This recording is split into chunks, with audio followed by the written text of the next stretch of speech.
A ver, importante la dinámica de la reunión, porque si no, a ver, atiendan, van a ser varios casos, los ponentes harán una pregunta o dos a lo largo del caso y entonces con el televoter se puede hacer a mano alzada, varios lo hablamos, pero bueno, como ya el televoter se puede ver la tasa de respuestas, ¿no? El hecho es que sea dinámica y que haya mucha pregunta y mucha duda, ¿vale? Venga, ya haremos la presentación ahora. Bueno, buenos días, bienvenidos a esta, ya terminando el congreso. Vamos a empezar con el taller de onconefrología, manejo de casos clínicos. Ya la dinámica lo ha explicado Manuel. Y vamos a empezar con el primer caso, que va a ser, al final, Adriana García Herrera. Sí, el primer caso va a ser, por lo decirlo para la mesa, el primer caso va a ser el tercero. Eso es. El que pone Joaquín Casal. Nefritis intersticial inmunomediada por inhibidores de los checkpoints. No hay gente, ¿eh? ¿Esto se pasa con eso? Hola. Vale. Bueno, buenas tardes. Yo soy Quim Casals y él es Adriana García. Somos nefrólogo y patóloga del Hospital Clínic de Barcelona y os vamos a exponer este caso sobre nefritis intersticial inmunomediada por los inhibidores del checkpoint.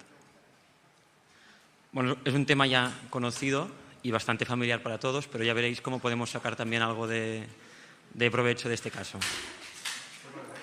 Bueno. ¿Me espero o sigo? ¿Me espero un poquito? ¿Voy tirando? Bueno, pues este es un señor de 54 años, exfumador y como único antecedente importante una hipertensión y un síndrome ansioso depresivo. A este señor le diagnostican un carcinoma renal de células claras estadio 4 con metástasis pulmonares. El debut fue con una macrohematuria y se detectó en el TAC que tenía una gran tumoración renal con invasión vascular y las metástasis de pulmón. Entonces el tratamiento fue quirúrgico con una nefrectomía radical y se inició tratamiento sistémico también con atezolizumab, bevacizumab. Como ya sabéis, el atezo sería un anti-PD1 y el bevacizumab sería un anti-VEGF, inhibidor del factor de crecimiento endotelial. Después del último ciclo, al cabo de un mes, el paciente consulta por un cuadro sistémico, más tipo deterioro de estado general, con astenia, con náuseas y febrícula.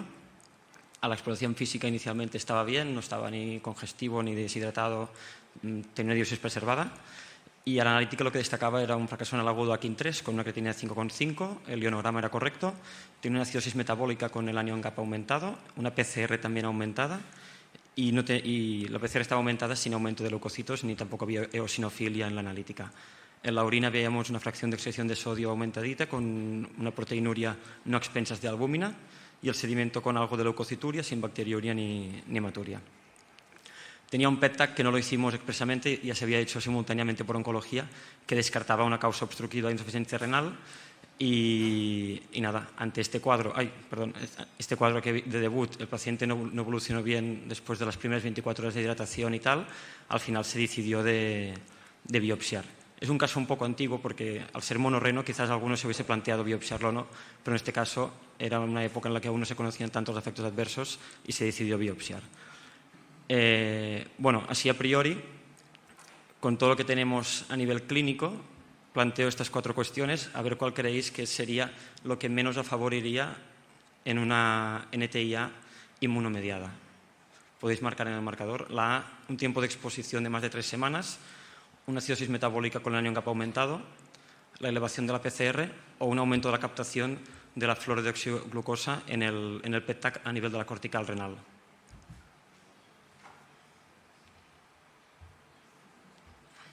Tenéis 10 segundos. ¿Esto va saliendo en directo, las votaciones? En teoría sí, debería salir hoy. No ha habido... Ahora. Sí, hay que darle tiempo al... muy bien. La gente había marcado la 2, creo. Vale, pues vamos a ver un poco paso por paso. Ya sabéis que Ahí está. El tiempo de exposición de más de 3 semanas, esto es una cosa que no es que sea lo más típico, pero tampoco descarta, con lo cual el tiempo de exposición es muy variable. La mediana suele ser incluso de unos 2-3 meses, pero las distintas series publicadas coinciden en que el tiempo es bastante prolongado, ¿no? En parte por la semivida del fármaco, que también es bastante prolongado.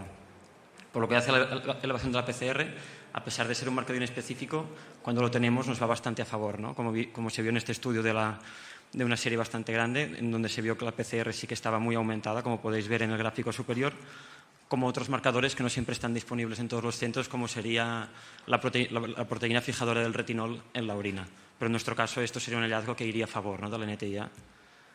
El aumento de la captación renal cortical de la fluorodeoxiglucosa en el PET-TAC también iría a favor. También hay varios reportes en este sentido. Es verdad que son retrospectivos y tal, pero podría ser una cosa que nos iría a favor de esta patología.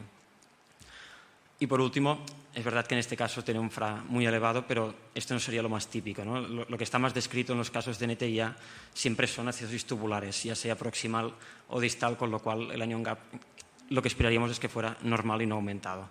En nuestro caso tenemos un FRA severo, pues obviamente también puede haber algo más multifactorial, retención de ácidos y tal, y por eso nos sale un anion gap aumentado. Pero bueno, que no sería lo típico y por eso esta es la opción correcta. Muy bien. Y como decía antes, decidimos hacer la biopsia, que ahora comentará mi compañera. Gracias, Kim. Bueno, nosotros recibimos una biopsia renal adecuada para valoración con 18 glomérulos, 2 arterias, y ya el pequeño aumento, lo que llama la atención son estas áreas, este punteado más basófilo que corresponde a zonas de infiltrado inflamatorio, como veremos más adelante. Cuando bajamos al pequeño aumento, los glomérulos eran estrictamente normales, las estructuras vasculares, tanto arterias como arteriolas, también eran estrictamente normales, y lo que llama la atención es el intersticio con este, ¿no?, que está ocupado por infiltrado inflamatorio, que cuando lo vemos con hematoxilina y eosina, pues corresponden a células linfoides y focalmente presencia de eosinófilos. Este infiltrado inflamatorio generaba tubulitis en varios puntos de la biopsia y afectaba más o menos un 50% del parénquima. Adicionalmente a esto, teníamos una inmunofluorescencia que era completamente negativa. Entonces, por tanto, desde el punto de vista de la biopsia, tenemos todos los parámetros, ¿no?, de una nefritis tubulointersticial aguda, y la pregunta sería si hay algún otro dato que la biopsia pueda aportar más allá de la corroboración diagnóstica.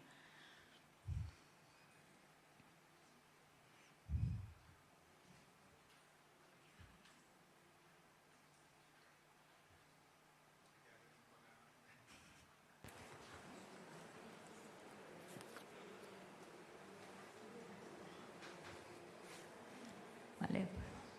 Pues muy bien, ¿no? Yo veo que más del 50% del auditorio considera que sí, que se puede aportar otro tipo de información, y más del 80%.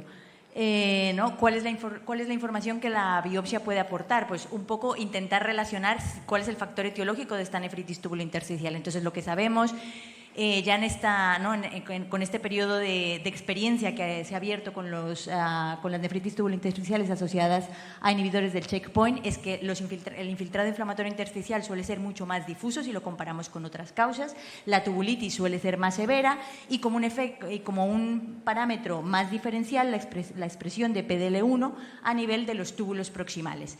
Eso sí, recalcar que la expresión de PDL1 no es exclusiva de las nefritis tubulointersticiales inducidas por inhibidores de checkpoint, ni tampoco se presenta en el 100% de los casos, pero bueno, sumando factores es un dato diferencial. Y por último, la información que nos dan los últimos estudios es que la biopsia, como siempre, puede tener factores pronósticos, y estos factores pronósticos vienen dictados por el porcentaje de fibrosis intersticial y atrofia tubular, un hallazgo que es absolutamente común a todas las nefritis tubulointersticiales inducidas por fármacos.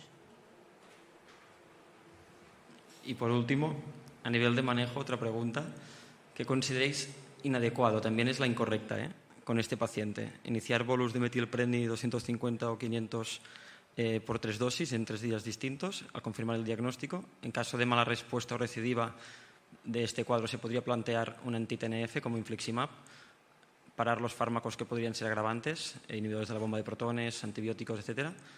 Y si hay una buena respuesta al tratamiento, intentar hacer una pauta rápida de descenso de corticoides.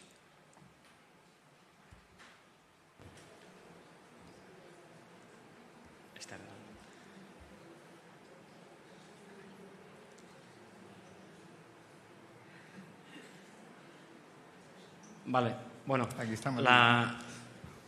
pensaba que marcaría más gente la 1, Pero realmente fijaros que la primera pone confirmar diagnóstico histológico. Realmente tienes un fracaso aquí en 3, aquí no tienes que esperar a la biopsia, inicias ya los cortis y esto realmente es lo que se ha visto que es uno de los mejores factores pronósticos en estos pacientes, ¿no? El inicio precoz de la corticoterapia, con lo cual inicias, solicitas biopsia, a lo mejor te tarda algunos días, pero ya le has iniciado el tratamiento.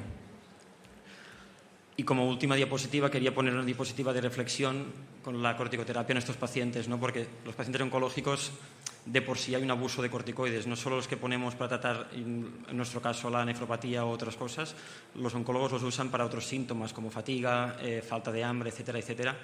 Y los corticoides al final antagonizan el efecto de los inhibidores del checkpoint, ¿no? Y se ha visto en varias series que pacientes con dosis de más de 10 miligramos al día tienen peor pronóstico global que los que no toman estas dosis de corticoides, con lo cual al final estamos tratando la nefritis pero estamos empeorando el pronóstico global del paciente.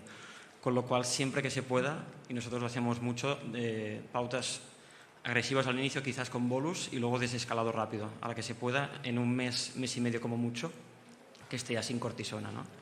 Esto es lo que se ha de intentar en la mayoría de los casos. Luego, obviamente, hay matices. Si tienen algún otro efecto adverso inmunomediado, etcétera, etcétera. Pero si dependiera solo de nosotros, pautas lo más cortas posibles, ¿vale? Y ya está.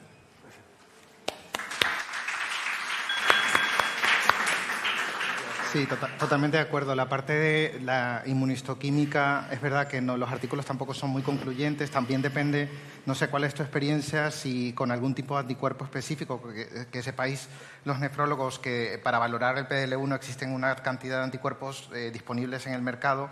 Entonces, que no todos son igual de sensibles. No, ¿cuál es tu experiencia, más o menos? La experiencia con nosotros, cuando lo testamos de manera inicial, es que el 90% de la serie tenía expresión de PDL1 versus un menos del 10% en el grupo de nefritis tubulointersticiales no asociadas a inhibidores de checkpoint. Revisando la literatura, es un porcentaje bastante similar a la experiencia del grupo de Belviche, que también tiene una serie grande de nefritis tubulointersticiales asociadas a inhibidores, y sí que es cierto que depende del clon que estés empleando. Pero bueno, que nos movemos más o menos entre rangos del 70-90% de positividad en grupos de inhibidores de checkpoint versus un 10, un 20% de positividad en las otras causas. Estamos hablando siempre de nefritis tubulointersticiales inducidas por medicamentos. Sí. Pues, sin más dilación, pasamos al siguiente caso. Muchas gracias. Sí, el siguiente caso es el segundo, el de Wenceslao Adrián Aguilera Morales, enfermedad renal de cronología incierta. Exactamente. En paciente con displasia plasmática. Claro. Sí, no, porque es que... Bueno, buenas.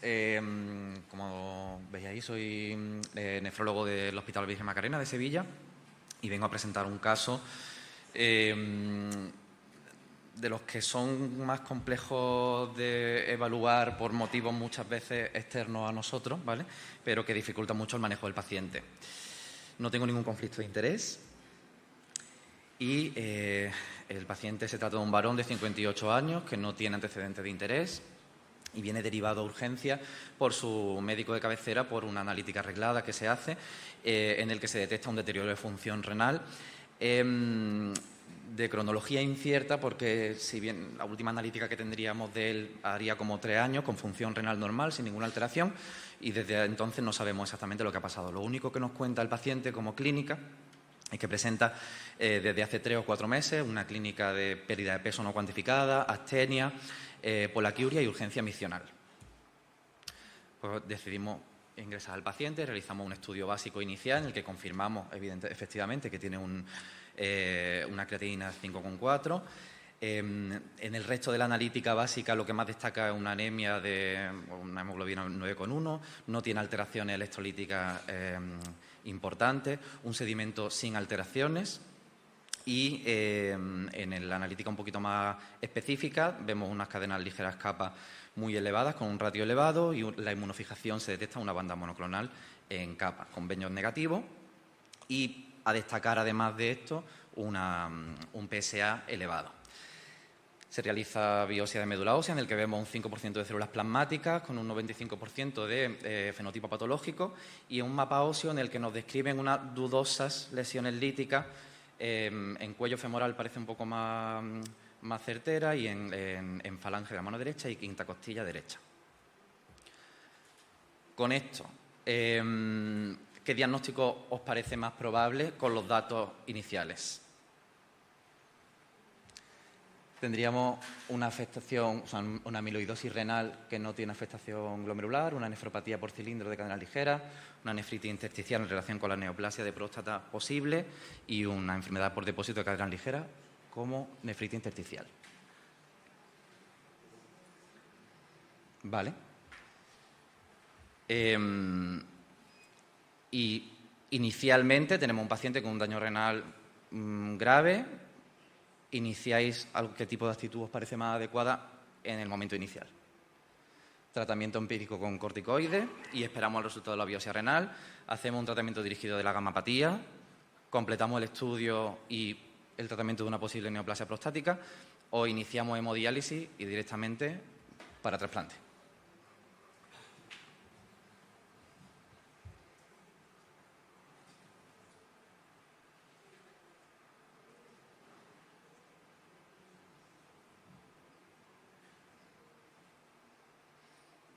Vale. Bueno, nosotros, así a modo de resumen, lo que tenemos es un paciente que tiene un deterioro de función renal de cronología incierta, una orina sin alteraciones, anemia y en el estudio un poquito más específico, una gamapatía monoclonal sin datos o sin criterios de mieloma múltiple y una sospecha de una neoplasia de próstata, ¿vale? Cabe destacar antes de nada que nosotros lo que hicimos fue iniciar el tratamiento con corticoides, hicimos la biopsia inmediatamente y cuando recibimos un primer informe de la biopsia nos describen pues, un infiltrado inflamatorio intersticial con datos de tubulitis, una cronicidad leve moderada con una fibrosis intersticial cercana al 40% y con unos glomérulos en principio aparentemente normales. Además, nos describen que la inmunofluorescencia es negativa. Entonces, con esto nos planteamos el diagnóstico diferencial de una nefritis intersticial. Fármacos, en principio el paciente no tenía ningún antecedente, no tomaba fármacos, no tomaba ningún tipo de suplemento dietético ni nada. No había datos de infección, ni síntomas, ni en el estudio microbiológico que realizamos. Realizamos un estudio de autoinmunidad que fue totalmente negativo. Tenemos una gamapatía monoclonal demostrada, pero que en la biopsia no hemos demostrado que haya restricción de cadena ligera y seguimos ahí investigando en esa sospecha de un adenocarcinoma de próstata que podría estar jugando algún papel, ¿no? Entonces nosotros, como hemos dicho, primero iniciamos tratamiento con corticoides. Cuando ya recibimos el resultado de la biopsia, como el paciente no estaba mejorando, decidimos iniciar microfenolato de forma empírica y solicitamos el estudio de microscopía electrónica. En nuestro hospital, como en la mayoría de hospitales, no tenemos microscopía electrónica y lo mandamos al Gregorio Marañón y esperamos al resultado. Mientras tanto, comentamos el caso, evidentemente, con hematología de nuestro hospital, que realizan un estudio completo en el que no se ve evidencia de afectación extrarrenal. Y urología realiza una biopsia de próstata y en el que se confirma un adenocarcinoma de próstata, pero sin diseminación, ¿vale? En todo este tiempo, el paciente no mejora con el tratamiento que hemos iniciado y precisa empezar hemodiálisis de forma programada. Tiempo después, recibimos el resultado de la microscopía electrónica, en el que nos describen unos depósitos granulares en membranas basales tubulares. Y cuál fue nuestra sorpresa, que lo estábamos buscando, pero no esperábamos que tuviéramos tanta puntería, por decirlo así, que Fran realiza la digestión con proteasa y por fin se demuestra la restricción de cadenas kappa en el tejido. Con esto ya replanteamos evidentemente el diagnóstico sabemos que el diagnóstico de la gamapatía monoclonal de significado renal es muy complejo porque lo primero hay que sospecharlo, pero luego hay que demostrarlo para poder convencer a los hematólogos de poner el tratamiento que tiene sus consecuencias. Y en este caso nos encontramos ante una nefritis intersticial por depósito de cadenas ligeras.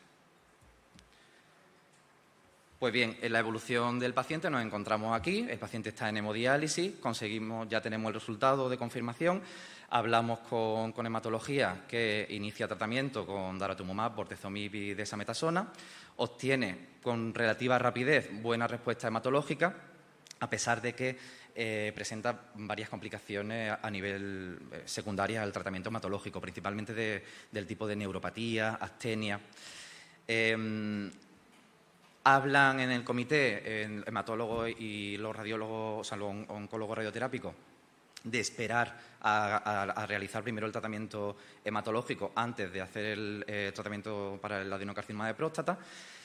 Y en todo este tiempo, el paciente lleva aproximadamente 6 meses desde que se inició el tratamiento con hematológico, ya ha iniciado el tratamiento con radioterapia para el adenocarcinoma de próstata, pero sigue en hemodiálisis. No ha mejorado nada, el hombre es verdad que está estable, tiene una pauta corta, solamente 2 días a la semana de hemodiálisis, mantiene diuresis residual, pero no hemos conseguido mejoría de la función renal. Como conclusiones, pues sabemos que el abordaje de diagnóstico de una gamapatía monoclonal de significado renal es complejo, que siempre precisa el abordaje multidisciplinar entre nefrólogo, hematólogo y anatomopatólogo. En este caso en concreto, la determinación de la inmunofluorescencia en tejido de parafina fue decisivo para el diagnóstico y la toma de decisiones. Es muy importante el inicio precoz del tratamiento en estos pacientes para un buen pronóstico. Y en nuestro caso en concreto, creemos que, a pesar de que en un primer momento no nos informaban de una cronicidad demasiado extensa, la tardanza en el diagnóstico definitivo fue lo que hizo que el paciente no esté recuperando función renal actualmente. También tengo que decir y agradecer, aparte de a Fran, por supuesto, por su colaboración con nosotros, como siempre, que gracias a este caso hemos conseguido que en nuestro hospital se pueda hacer a partir de ahora la técnica de la pronasa. Muy bien. Muchas gracias.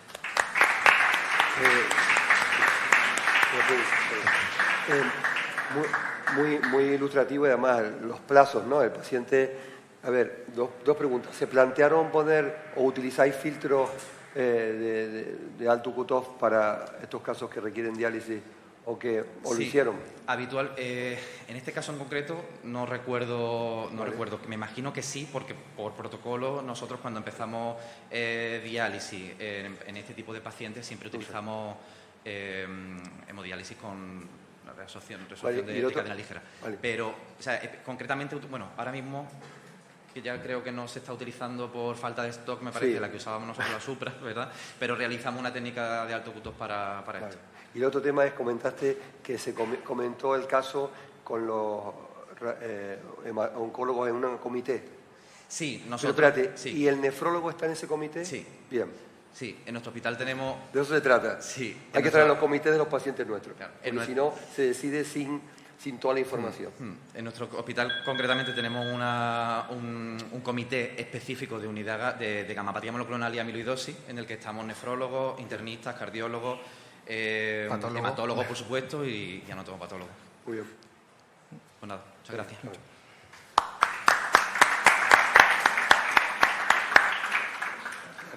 El siguiente caso es el primer caso de Clara García Carro, microangiopatía trombótica en paciente con tratamiento con gemcitabina. Muchas gracias, Clara, por dejarnos pasar a los que tiene.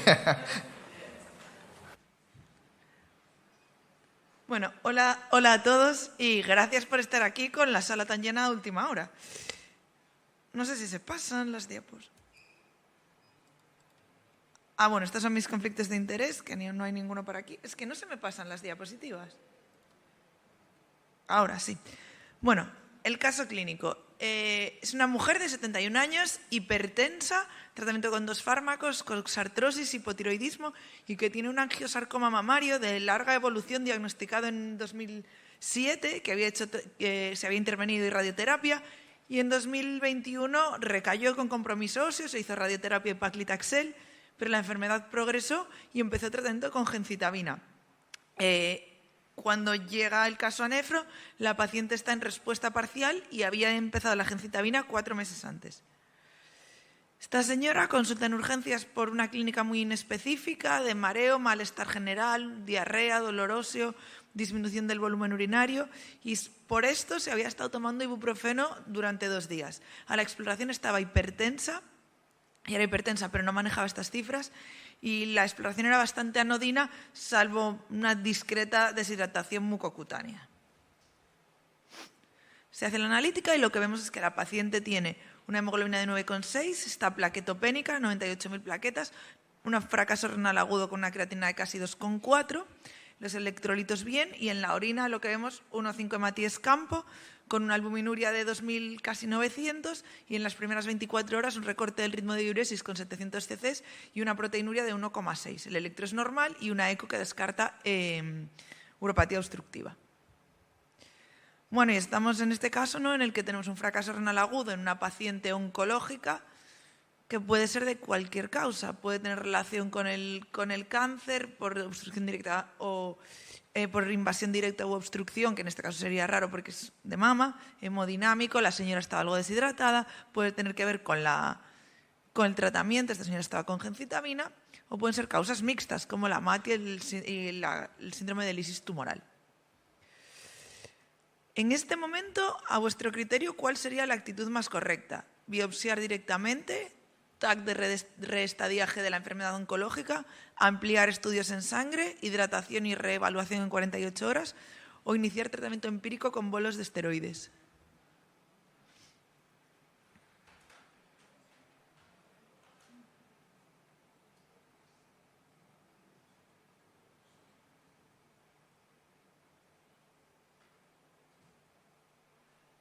El 50% ampliación de estudios en sangre, pero bueno, hay gente que se iría directamente a la biopsia. ¿Vale? Ojo, estaba plaquetopénica, ¿eh? Bueno, pues lo que hicimos fue ampliar los estudios en sangre. Vemos la analítica del primer día, hemoglobina 9,6, 98.000 plaquetas, creatina de 2,4, y a lo largo de los 4 días siguientes vemos cómo la paciente se va anemizando, las plaquetas van cayendo, la albuminuria va aumentando. Y además también en la analítica inicial no teníamos LDH, pero ya el día 2 la pedimos, vimos que la LDH iba en aumento franco, la aptoglobina en descenso y además empezaron a aparecer esquistocitos. Principal sospecha diagnóstica. Una membranosa secundaria cáncer, un fracaso renal agudo funcional, una vasculitis ANCA, una MAT o imposible hacer una aproximación diagnóstica sin biopsia.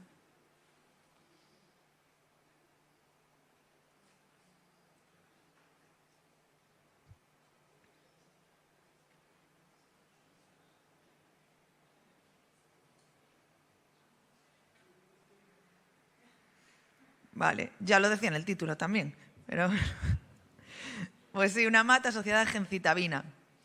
Tenemos anemia con LDH elevada, esquistos y consumo de aptoglobina, por tanto, hemolítica, plaquetopenia y un fracaso renal agudo. Por lo cual la sospecha clínica es de microangiopatía trombótica o síndrome hemolítico urémico. Y aquí sería discutible si hacemos una biopsia renal o no. En nuestro caso no la hicimos. Como sabéis, la microangiopatía trombótica es una entidad que se da con frecuencia en los pacientes con patología neoplásica. En la serie española de biopsias en pacientes con cáncer, en la que participasteis muchos de los que estáis aquí, que incluyó casi 150 biopsias de pacientes con cáncer, la microangiopatía trombótica fue el 5º diagnóstico más frecuente. O sea que es algo que los que nos dedicamos a onconefro tenemos que saber manejar y tenerlo en cuenta porque lo vamos a ver frecuentemente. Y como sabéis, en el paciente oncológico la MAT puede ser bien asociada al cáncer, que son en cánceres muy avanzados y generalmente al diagnóstico y que va fatal, y esto por suerte cada vez se ve menos, es raro, o asociada al tratamiento oncológico, a los fármacos. Y aquí sí que la incidencia está en aumento y se estima que es mayor del 15%. En la MAT asociada a fármacos puede ser la tipo 1, que es la asociada a quimioterápicos clásicos, entre ellos la gencitabina, también los platinos, la mitomicina, o la tipo 2, que es asociada a los antiangiogénicos. Tienen un poco de diferente pronóstico. La tipo 1, la MAT asociada a quimioterapia clásica, generalmente va un poco peor, se retrasa un poco más con respecto al inicio del tratamiento y es más frecuente que recurra y son pacientes que tienen más clínica sistémica en comparación con la MAT asociada a bevacizumab y los otros anti-VEGF y los TKIs, que tiene mejor pronóstico y es más limitada al riñón. En este punto que estamos, ¿cuál sería la actitud terapéutica más indicada? Plasmaféresis, bloqueo del complemento, corticoides, hemodiálisis o rituximab.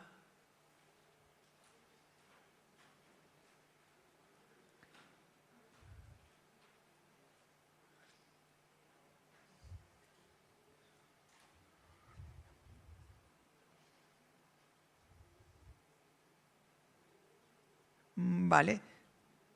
Pues efectivamente lo que hicimos fue bloqueo del complemento. Más indicada, no sé si es la palabra indicada, porque evidencia científica hay poca.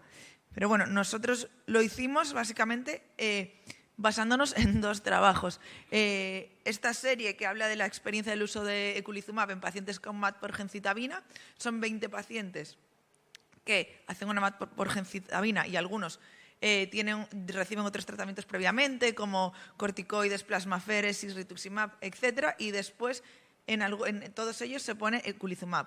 Y de los 20, 16 hacen una recuperación renal y 19 una recuperación hematológica, por lo cual parece que el bloqueo de complemento en tiempo limitado va bien.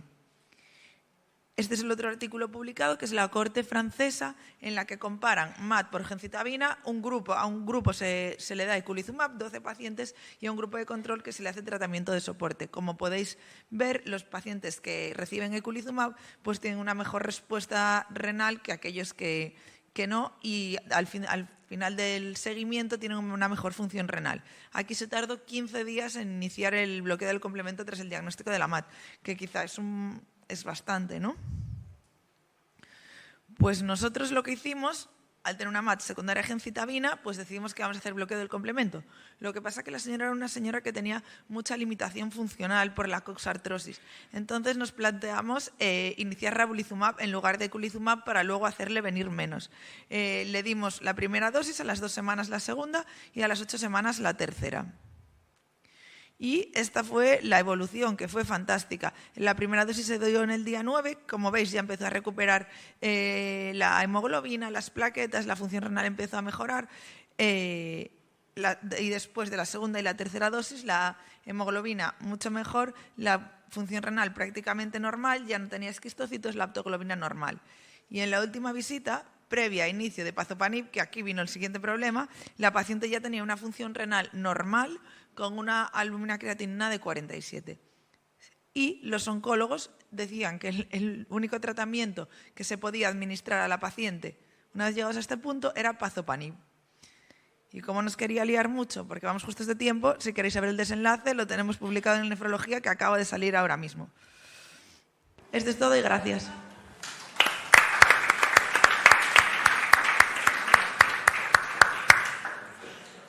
Una pregunta ahí. Ahora, enhorabuena. Eso es muy chulo.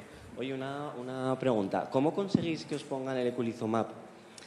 O sea, que os lo financien. Nosotros hemos conseguido, así un poco la trampa, y es intentar justificar, es una microangiopatía trombótica y no sabemos si es un atípico o tiene alguna variante genética o así. Entonces, hasta que no salga el estudio genético, te dicen, vale, pues te lo doy. Y entonces, así es como lo podemos poner, pero yo no sé muy bien. Nosotros, la verdad, en mi hospital no tenemos problemas en las MAT secundarias. O sea, no tenemos, pedimos de eculizumab 4 dosis y no tenemos problema. Y en esta señora no hubo ningún problema porque era comprometer el tratamiento oncológico. No lo tuvimos. Sé que hay en sitios que les ponen muchos problemas. Nosotros no lo estamos teniendo, por suerte.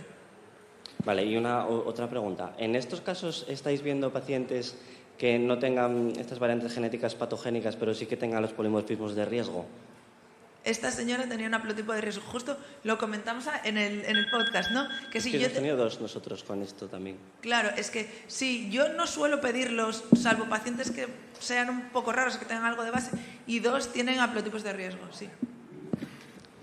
Bien, una cosa que comentaremos, o que hay que pensar que algunas patologías, sobre todo hematológicas, el desarrollar una MAT con el fármaco puede ser indicador de una posible buena respuesta al fármaco. O sea que no toda la MAT es mala señal. Es malo para el riñón, pero... Sí, de hecho, bueno, justo acá tenemos una serie larga de lo voy a comentar porque es que... Hematológico. No, una serie larga de pacientes con neo de ovario tratadas con bevacizumab, que estamos a ver si ya se publica, una serie bastante larga, y lo que se ve es que el tratamiento, si haces daño renal por bevacizumab, tienes mejor pronóstico oncológico. Muy bien. Sí. Genial. Venga, ahora. Gracias.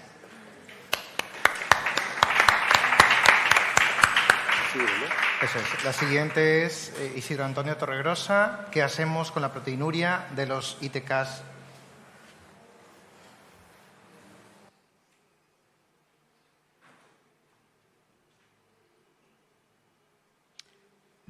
Buenas tardes ya a los que seguimos aquí.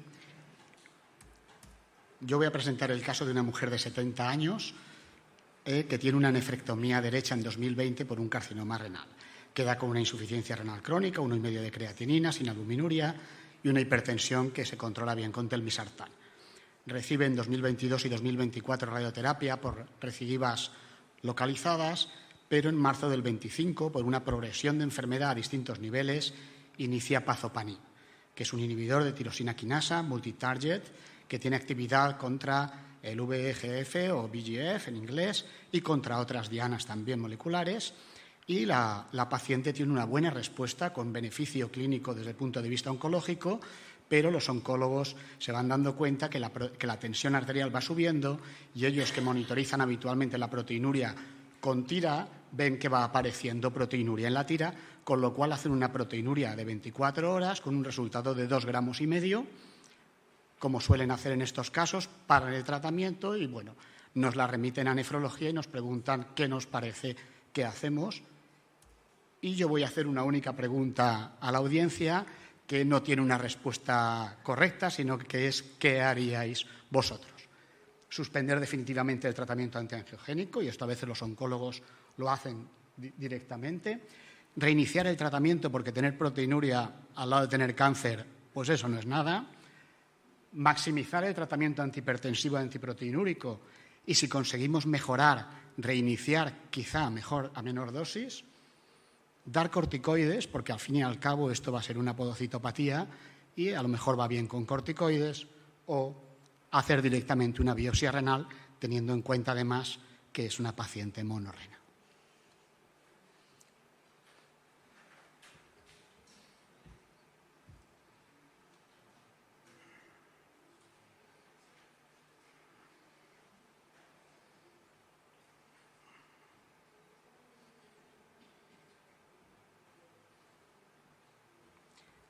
Muy bien, parece que todos estamos bastante de acuerdo, pero bueno, vamos allá. Como sabéis, muchos tumores utilizan esta vía del VEGF para crecer. Es un factor de crecimiento que puede producir aumento del tamaño tumoral, progresión tumoral y diseminación. De manera que se han diseñado fármacos que van a ir contra esta vía.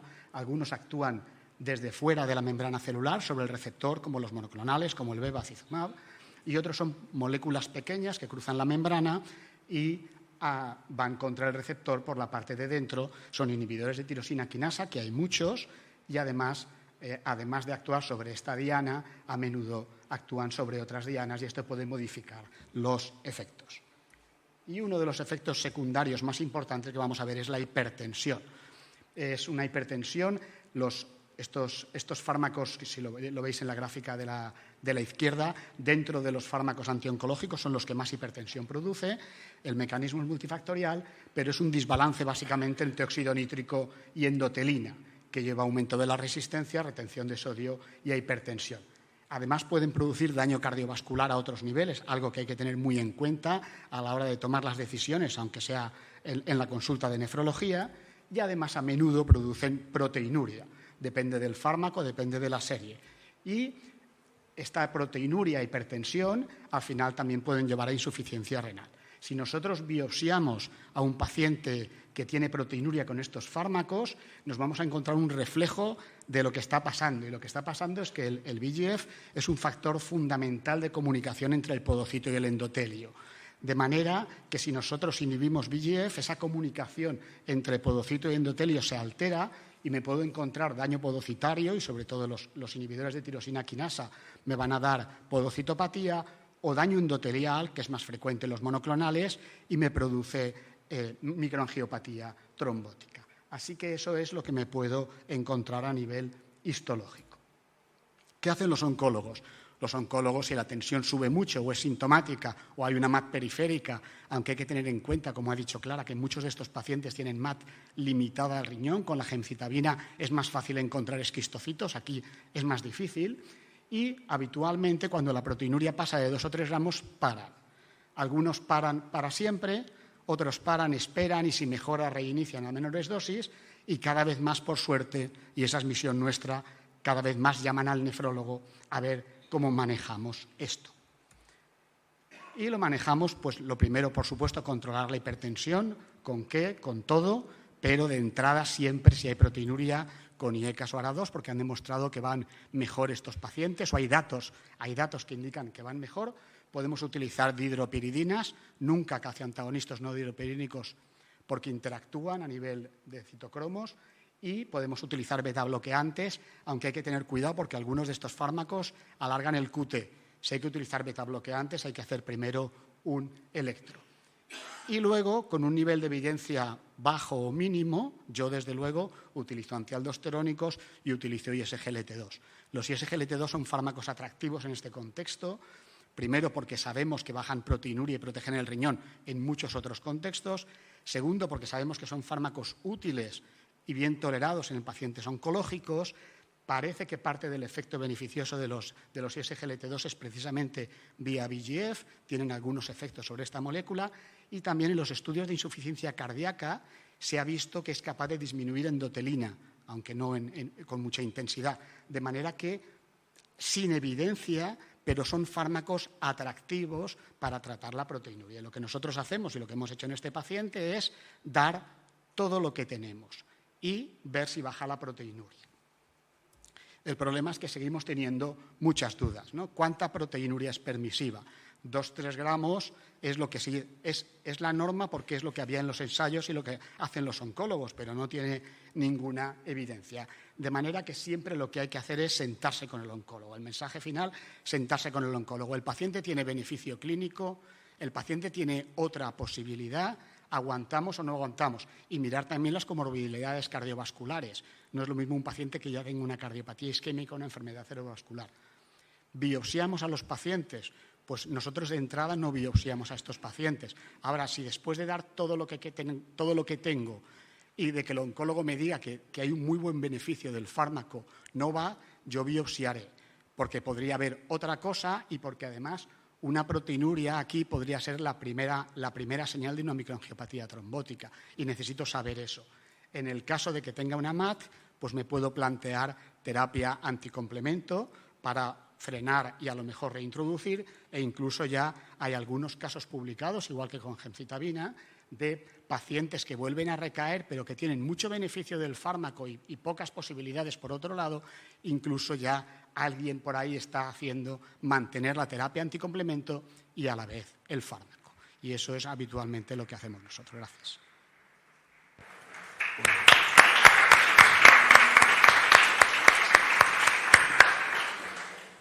¿Alguna pregunta o comentario? Sí, definitivamente si no responde, porque siempre abre la posibilidad a un diagnóstico alternativo, ¿no? Sin olvidar la membranosa, que es una enfermedad frecuente en caso de que no vaya como lo... La biopsia es importante. Primero, para ver que no haya efectivamente una glomerulopatía paraneoplásica. Segundo, porque 2 gramos de proteinuria, a lo mejor la inflamación es bestial. Sí. No hay una correlación realmente buena. Y tercero, que si te encuentras microangiopatía trombótica, a lo mejor tienes que ir, pero si no lo miras, lo que pasa que es verdad que si la proteinuria baja de 2 gramos y el oncólogo está contento, todos estamos contentos. Le das todo lo que tienes y para adelante. Y dentro de todo lo que tenemos hay que tener cuidado con estas cosas de los beta-bloqueantes, los no dopaminínicos, no vayamos a hacer un roto. Muy bien. Muchas gracias. Y ya pasamos al último caso, Sheila Bermejo, de Valle Brón. Bien, ¿no? Tiene tiempo.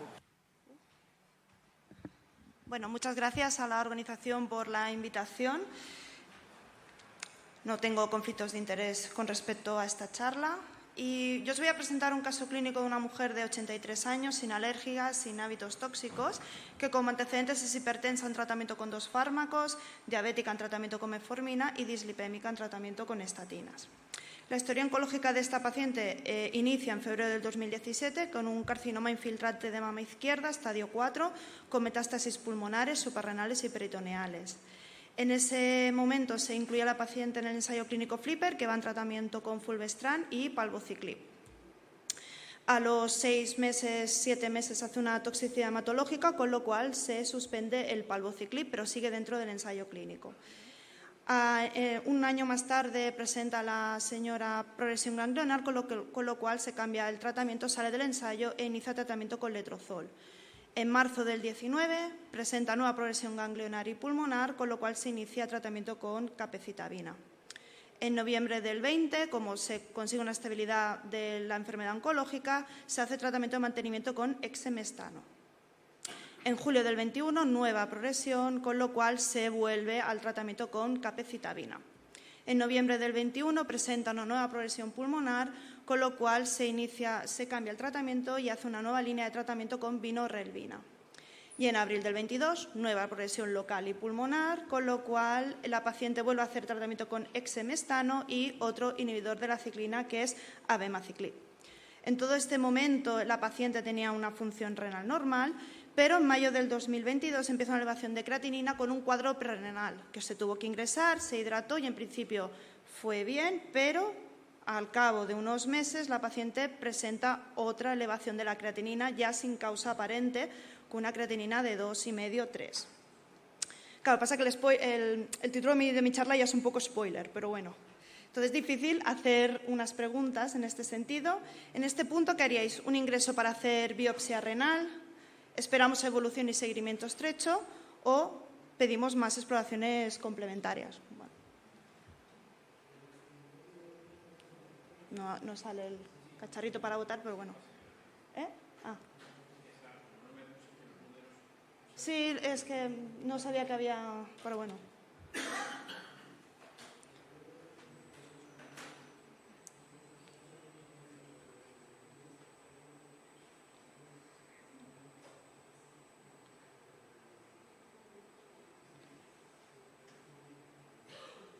Vale, la mayoría haríais más exploraciones complementarias. Muy bien. Entre las exploraciones complementarias, ¿no?, podemos incluir un estudio de autoinmunidad, podemos hacer una ecografía renal, ¿no?, descartar causas obstructivas, o alguna otra, ¿se os ocurre? A ver si lo decís. ¿Alguna otra determinación, alguna otra cosa? Un PET-TAC. ¿Nadie se atreve? Ahí. Eso, perfecto, muy bien. Pues sí, ¿por qué no hacemos una cistatina C? Y efectivamente, la cistatina C en este momento, cuando tenía un 2,5-3 de creatinina, la señora tuvo un nivel de 1,26 y un filtrado 49, con lo cual nos da tranquilidad en este sentido, ¿no?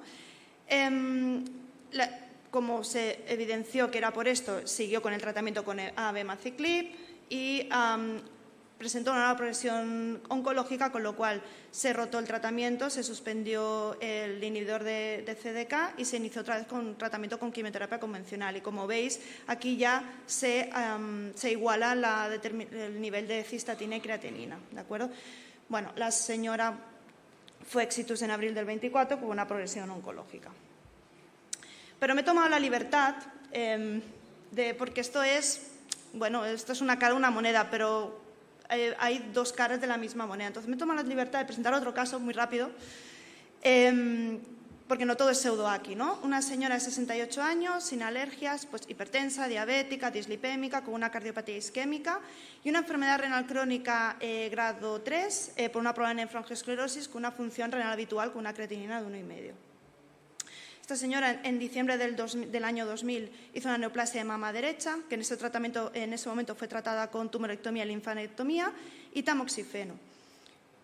13 años más tarde hace una neoplasia de mama contralateral que hace tratamiento quirúrgico y radioterapia.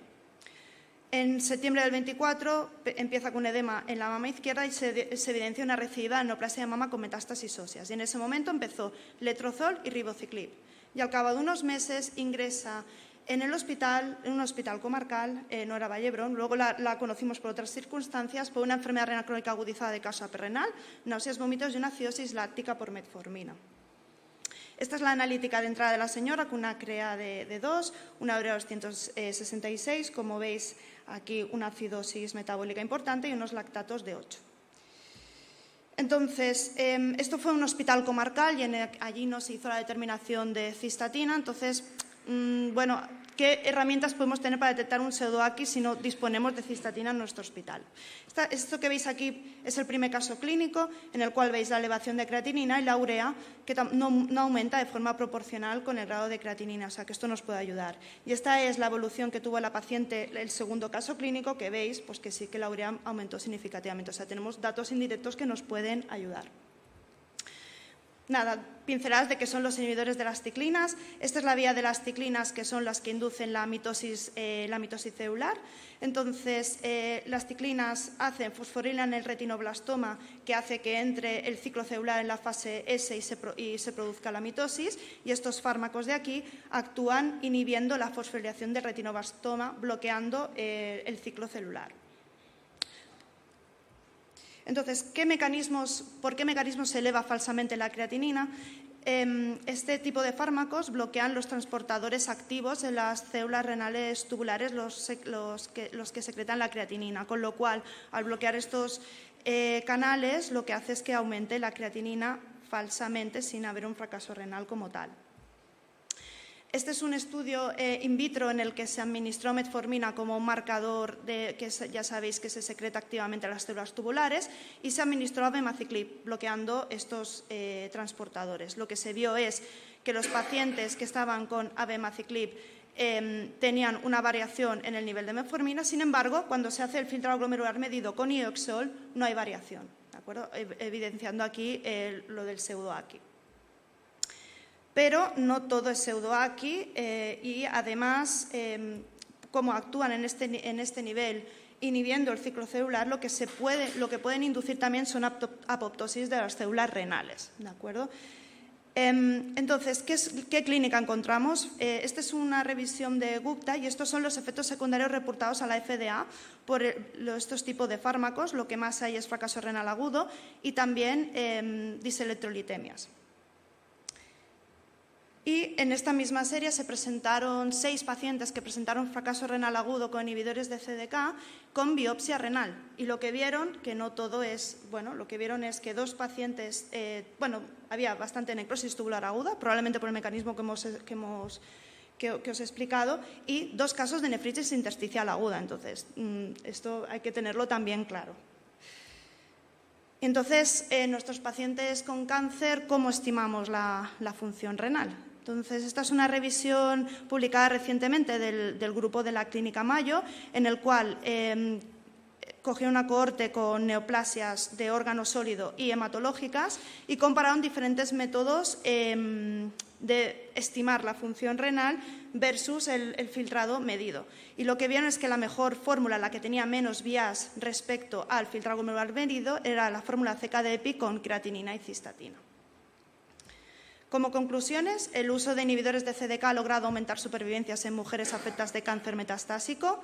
Es importante llevar a cabo una monitorización de la función renal y electrolitos para poder abordar las potenciales complicaciones derivadas del tratamiento. En la valoración de la función renal en pacientes con inhibidores de CDK y cáncer en general, yo creo, no puede estar basado únicamente en la determinación de la creatinina y hay que incluir la determinación de forma sistemática de cistatina C, si es posible, para tener información más precisa sobre la función renal. Eso sería todo. Muchas gracias.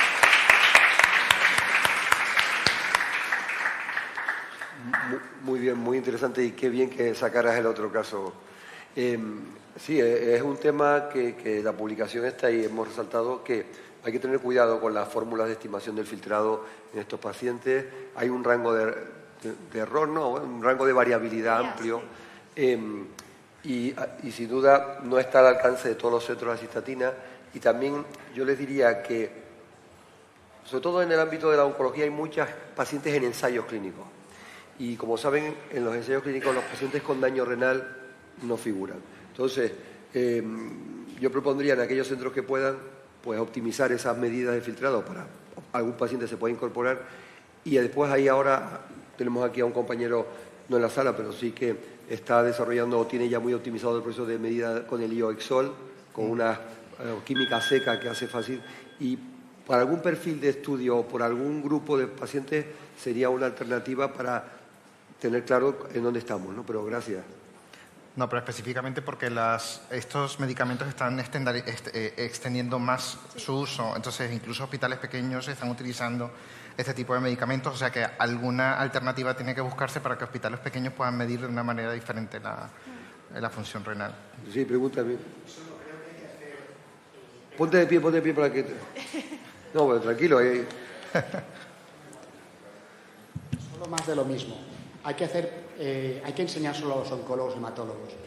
Es verdad que con un pseudoaqui no vas a estar en 5 de creatinina, porque solo es la secreción que vas a plantar en 2. Pero es que 2 de creatinina te quito el fármaco. Entonces, tenemos la responsabilidad y la obligación de explicarle a los oncólogos qué es esto del pseudoaqui, que no es tan frecuente, por supuesto.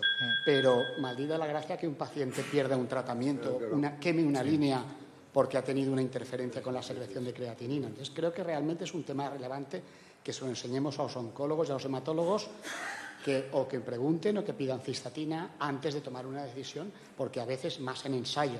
Si sube la creatinina de 1,4, tiene que salir del ensayo. Ostras. Entonces, creo que tenemos una labor ahí para hacer también. Pues muy bien. Pues muchas gracias por haber permanecido hasta el final. Ha sido un placer tantos casos y saber cómo ya hay un conocimiento y unas estrategias en estos pacientes. Yo creo que vamos muy bien. Enhorabuena a todos. Muchas gracias.